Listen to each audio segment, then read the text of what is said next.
नमस्कार देशवासियों, मैं कियारा मित्तल आप सबका हार्दिक अभिनंदन करती हूँ। आज का विषय है कर्मों के नियम और बुरे कर्मों को कैसे ठीक करें। पहली बात तो ये है कि बुरे कर्म करने ही नहीं चाहिए और अगर गलती से बुरे कर्म हो जाएं तो उसे कैसे ठीक करना है, आइए एक कहानी के जरिए समझते हैं।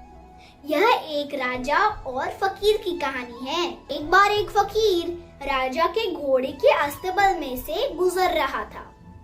वहीं अंदर जाके उसने कहा और भीख मांगी, राजन भिक्षाम देहि। यह सुनकर राजा को बहुत गुस्सा आया और वो सोचने लगा कि घोड़े के अस्तबल में से मैं इसे क्या उठा कर दे दूं। फिर गुस्से में आकर राजा ने घोड़े की लीद ही उठाकर फकीर की झोली में डाल दी और उस फकीर ने भी चुपचाप घोड़े की लीद उठाई और अपनी कुटिया के बाहर रख दी। बहुत वर्षों बाद राजा अपने रथ में सवार वहां से गुजर रहा था। तभी उसने देखा कि घोड़ों के लीद का इतना बड़ा पहाड़ है वहां, और फिर सोचने लगा कि सरहद पार से कोई यहाँ पे रोजाना आता है और यहाँ पे घोड़ों की लीद हमेशा छोड़ जाता है। फिर बूढ़े फकीर ने बाहर आकर कहा कि बहुत वर्ष पहले की बात है, मैं राजा के घोड़ों के अस्तबल में से भीख मांग रहा था। तभी राजा ने मुझे यही घोड़ों की लीद दी थी, क्योंकि दान किया हुआ दान दिया हुआ गुना होकर बहुत बहुत बढ़ चढ़कर उसी का फल देता है। यह लीद का पहाड़ भी उस राजा के परिणाम में मिला है। उस राजा को यह खाना ही पड़ेगा। भगवान उस राजा को कीड़ा बना देंगे और अगले जन्म में वह कीड़ा बनकर इसी लीद के पहाड़ को खाता रहेगा।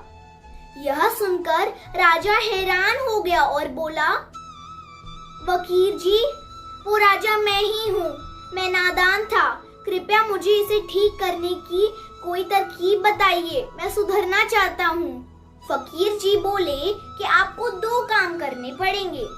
पहला, आपको कोई ऐसा काम करना पड़ेगा जिससे जनता आपकी खूब बुराई और आलोचना करे, पर ध्यान रहे कि वो कार्य सिर्फ दिखावे के लिए बुरा हो, असल में नहीं।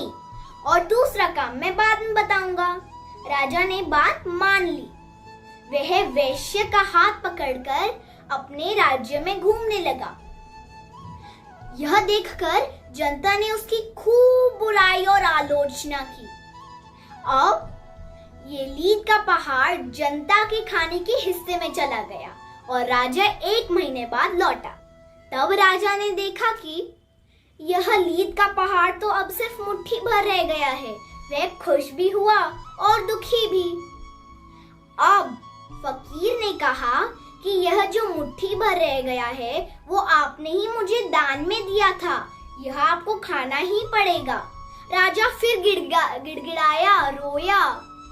फिर फकीर ने एक और तरकीब बनाई। उसने बोला कि राजन, आप इसको जला दीजिए और राख बना दीजिए और चुटकी भर अपने खाने में डालकर खाइए, पर खाना तो आपको पड़ेगा ही।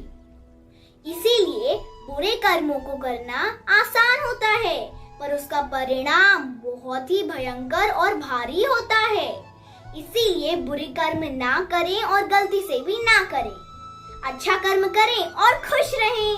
धन्यवाद।